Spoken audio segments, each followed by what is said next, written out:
Welcome to the Independent Advisors Podcast, where we dive into the world of stocks, tradable markets, and financial planning with Jessup Wealth Management's Chief Investment Officer, Mark McEvely, and CEO, Matt Jessup. You'll hear tips, tricks, and strategies to address your financial well-being and, most importantly, conveyed in a way that everyone can understand. Here are your hosts, Mark and Matt. Hey everyone, welcome to episode 357 of the Independent Advisors Podcast. On today's show, we're covering a few timely and important topics, including performance numbers for the first half of the year, July seasonality, an update on corporate profitability, and whether it still makes sense to buy long-term care insurance policies or not. So whether you're tuning in for market insights, planning tips, or just staying informed, there is something here for you. So good morning, everybody. Obviously, I am by myself today. Matt is out of the office, so you get to hear my lovely voice for the next 20 to 30 minutes. Wrapped up the first half of 2026. There was no short of big media headlines or things going on in the economy of the market in the first half of the year. And I'm sure over the coming weeks, Matt and I will touch more on that to do kind of a fuller review of Q1. But we will go through our normal format today, starting with the month-to-date and year-to-date performance of the major market indices that investors track. This data is from Y-Charts and as of the market close on June 30th. S&P 500 index is down 1.1% for the month, but up 9.6% for the year. Dow Jones Industrial Average up 2.5% during June and up 8.9% for the year. The NASDAQ Composite Index down 2.8% for the month, but up 12.8% for the year. The Russell 2000 Small Cap Index up 3.5% in June and 22% on the year. And the All World X United States Index Fund down 0.3% for the month and up 13.9% for the year.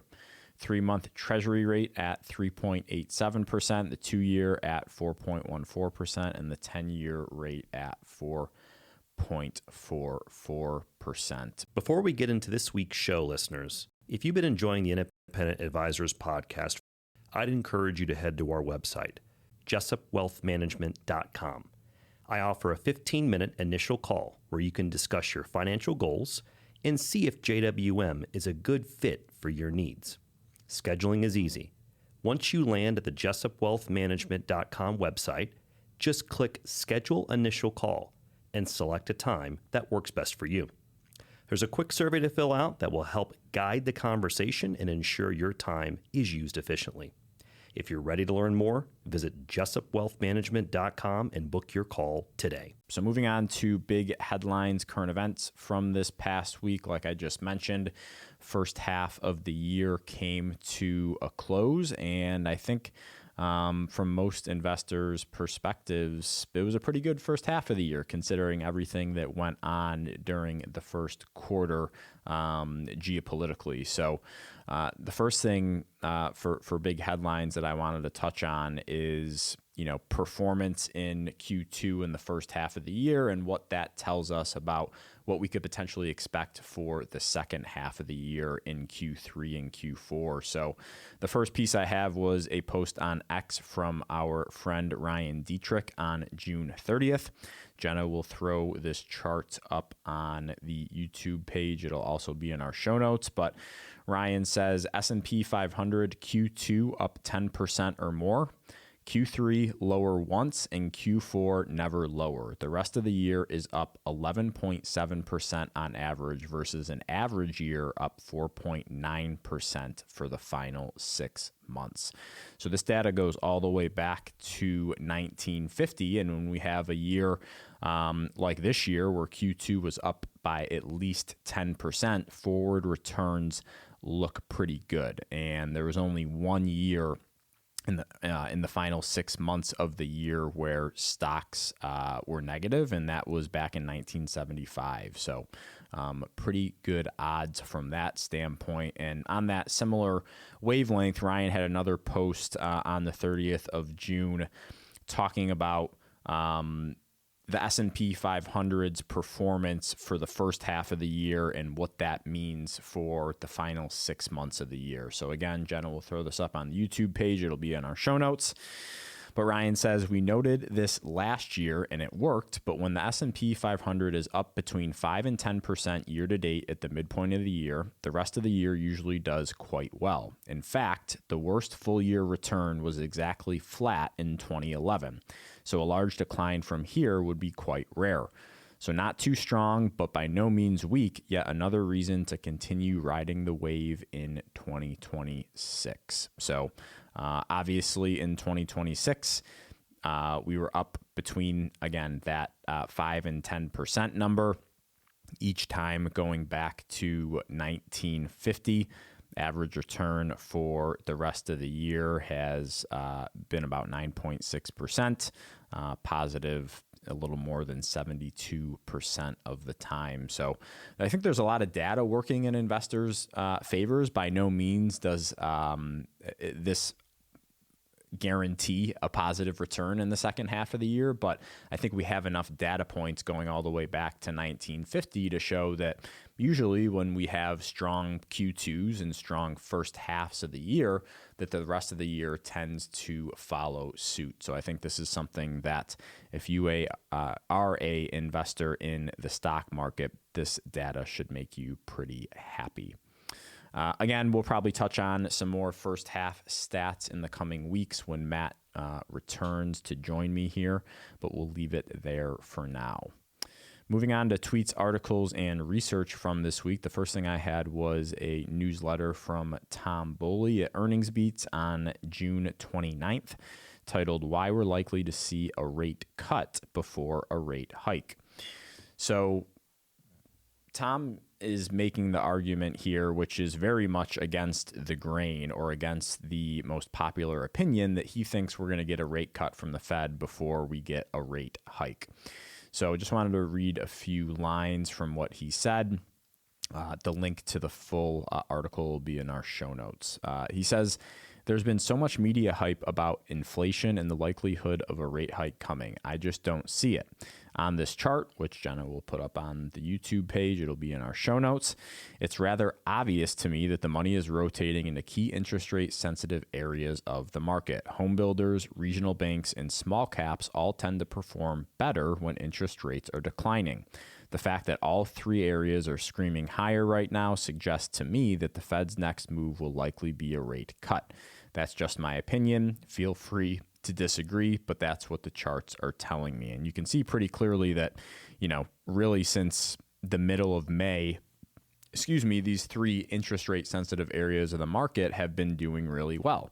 And some may be asking, well, why do lower interest rates, help small caps or help home builder ETFs? And I think, we talked a little bit about this before, but small cap stocks are typically stocks that are American-based, typically smaller in nature, and don't have the same financing or borrowing power as some of the major companies that you think of when you think of the stock market. So companies like Apple, Amazon, Google, Microsoft, they have these deals, these financing deals with lenders that are very, very favorable terms because they're super large companies. There's not a whole lot of risk there, right? But when you're a bank or you're a lender and you're loaning money to a smaller company that might not have the same growth rates or fundamentally strong balance sheets as an Apple, Amazon, or Microsoft, then the interest rate is going to be higher, right? So, higher interest rates disproportionately impact smaller companies. And I think Tom is, hitting it right on the button here, where we would see small cap stocks struggling if investors thought that rates were going to continue to go up. And I think, from a home builder standpoint, it's pretty easy. Cheaper financing means people can build more homes, buy more homes more quickly. So it's easy to see there why home builders would be doing pretty well under a lower interest rate environment. So kind of conflicting news that we have with this right now, because inflation is still a little bit of a problem, and the new Fed chair acknowledged that during his first press conference. So it's going to be interesting to see how this plays plays out over the next few months, because right now the markets are pricing in another 2 rate hikes before the end of the year. So we'll see if that comes to fruition. But if small caps and home builders keep outperforming the market, I tend to agree with Tom here that I find it hard to believe that the Fed is going to hike rates.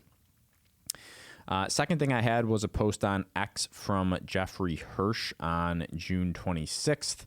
So Jeff said the NASDAQ's 12-day mid-year rally, Christmas in July, starts today.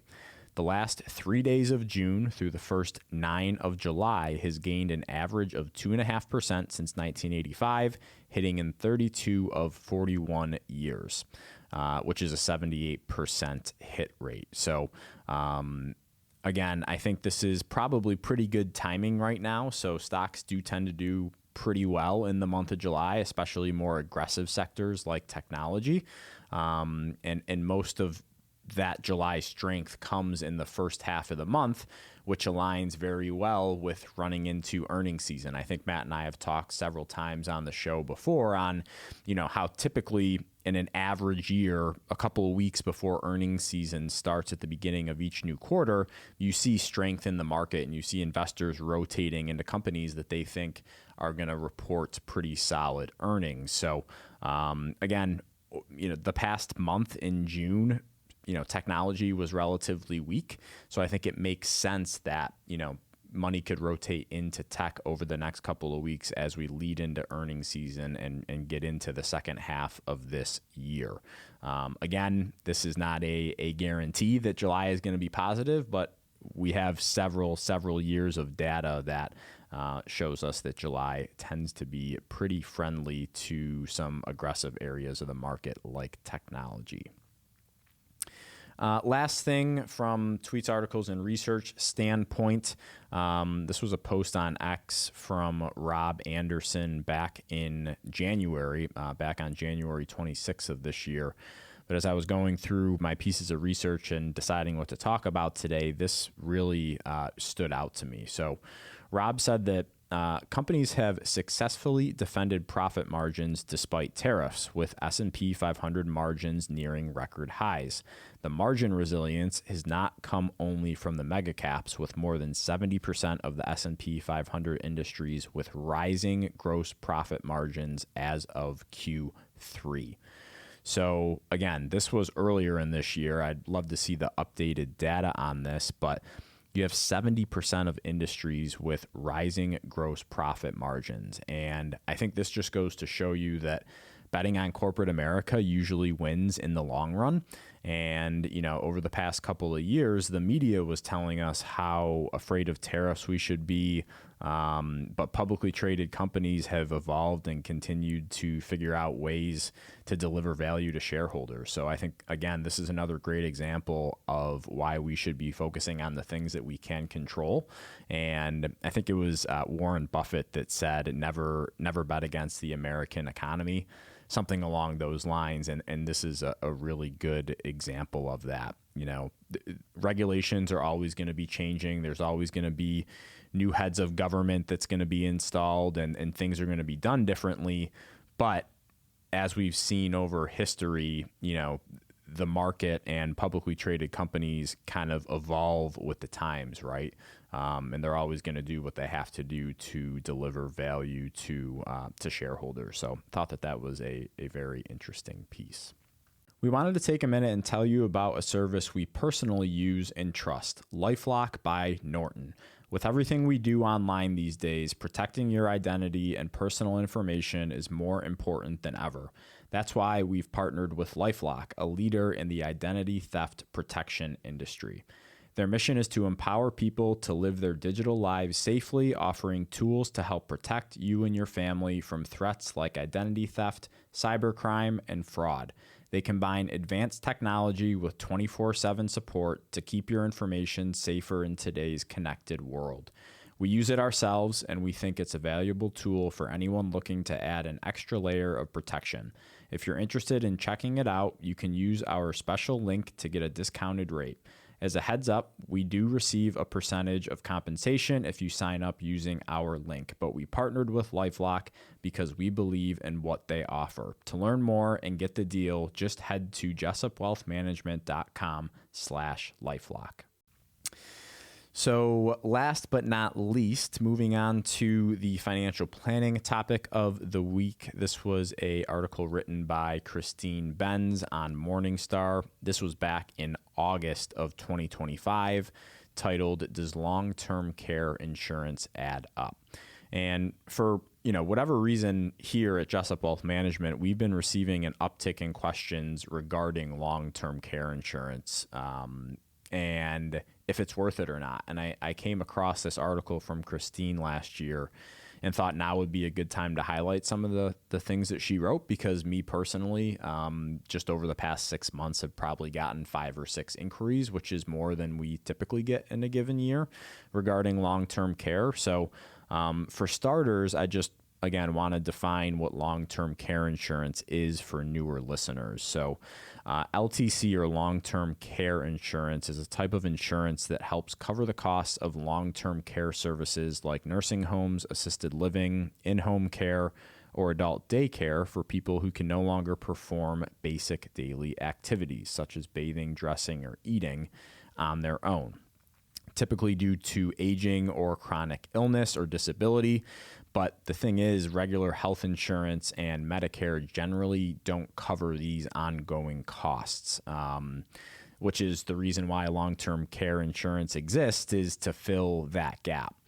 So Christine starts the article with a quote from a friend. She says, quote, "We've been paying into long-term care insurance since we were in our mid-50s. She's now in her late 60s, but with all of the premium increases, we might have been better off just investing the money. The fading popularity of long-term care insurance likely owes to a few key factors: rising premiums, horror stories from families who had to haggle with insurance companies to pay claims, and rising portfolio values, which have led many older adults to plan to self-fund for long-term care instead. The question is, should anyone consider long-term care insurance, and when should they buy it? Whereas policies with lifetime benefits were once readily available and many are still in force today, most policies will only cover for 3 to 5 years and have a dollar limit on how much they'll pay out over the insured's individual lifetime. Premiums on new policies have escalated to make the products financially viable for insurers, and insurance companies have also pushed through premium increases on existing policyholders. As Christine's written before, she says, a good starting point is to analyze which of the 3 major long-term care situations you fall into. If you have a lot of wealth, such that you could cover at least 2 to 3 years worth of care out of pocket without meaningfully affecting your other spending and quality of life, then self-funding is a reasonable way to go. At the other extreme, people with very tight retirement plans probably don't have the funds to cover even a basic long-term care policy and will need to rely on government resources if they end up needing paid long-term care. As a reference point, the average premium for long-term care policies with fairly modest $165,000 initial benefit with an annual 3% inflation adjustment was a little more than $2,600 for a 60-year-old man and a little more than $4,500 for a 60-year-old woman. Those premiums would likely to increase over time. And some of you might be asking the question, why is there such a price difference between a 60-year-old man and a 60-year-old woman? Well, typically, ladies, you live longer than us men. So the insurance companies have to plan for that. And that comes in the form of, higher premiums for long-term care. So Christine continues, when to buy the insurance is another important consideration. Premiums are lower if you purchase relatively early, say after 50, but that's not a good deal as it seems because you're likely to have more years of paying into the policy before you need the insurance. You also have extra insurance company risk if there's a big time gap between the time you start paying for the insurance and when it begins paying out. However, If you wait too long, it's possible you'll encounter a health condition that will disqualify you from purchasing insurance.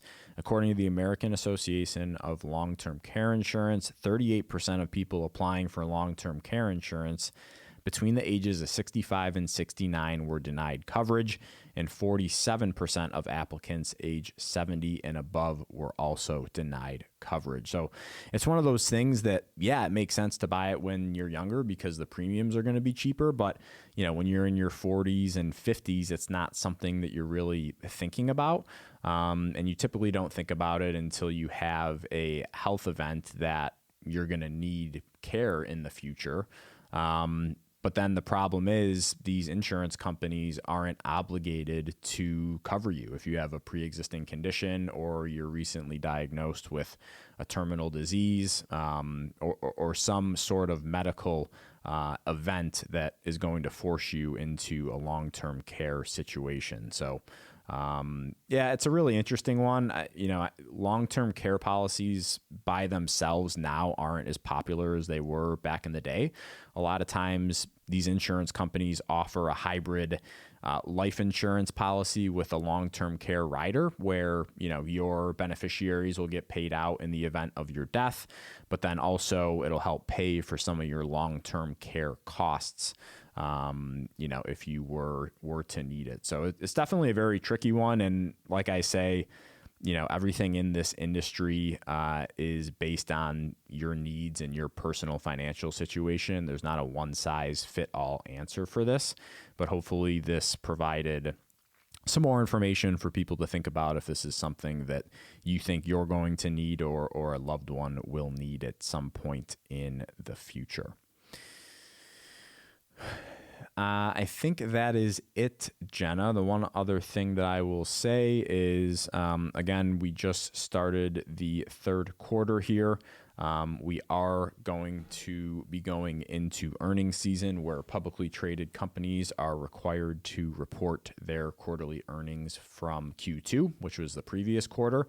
So it's going to kick off with the banks and financial companies reporting here in a couple of weeks, followed shortly thereafter by a lot of the big tech companies, again, as we get closer to the middle and to the end of July. So could expect some elevated volatility because, as we all know, earnings reports tend to move stock prices one way or another, up or down. So might see a little bit of heightened volatility through the beginning of August. That's something that we expect. There's nothing that I think anyone needs to do to adjust or account for that. But we will be back next week on episode 358. Thanks, everyone, for listening, and I hope you have a wonderful 4th of July weekend. Thank you for listening to the Independent Advisors Podcast. If you're interested in hearing more, hit the subscribe button so you can be notified every time a new episode gets released. Feel free to share with friends, family, and follow us on Facebook, Twitter, LinkedIn, and X. Mark and Matt will continue to share beneficial information on these social media sites. Also, check out the podcast tab on their website. That's www.jessupwealthmanagement.com. There you'll find links to every episode of the Independent Advisors. Have questions or topics you want to discuss on the show? Send an email with the words questions and topics in the subject line to inquiries@jessupwealthmanagement.com. We'll talk about it right here on the podcast. Certain sections of this commentary may contain forward-looking statements based on reasonable expectations, estimates, projections, and assumptions. Forward-looking statements are not guarantees of future performance and involve certain risks and uncertainties which are difficult to predict. All indices are unmanaged and are not available for direct investment by the public. Past performance is not indicative of future results. This podcast is provided for general informational purposes only and does not constitute either tax, legal, or financial advice. Although we do go to great lengths to make sure our information is accurate and useful, we recommend you consult a tax preparer, professional tax advisor, financial advisor, or lawyer regarding your specific circumstances. Investing involves risk, including the loss of principal. No strategy can guarantee any objective or goal will be achieved.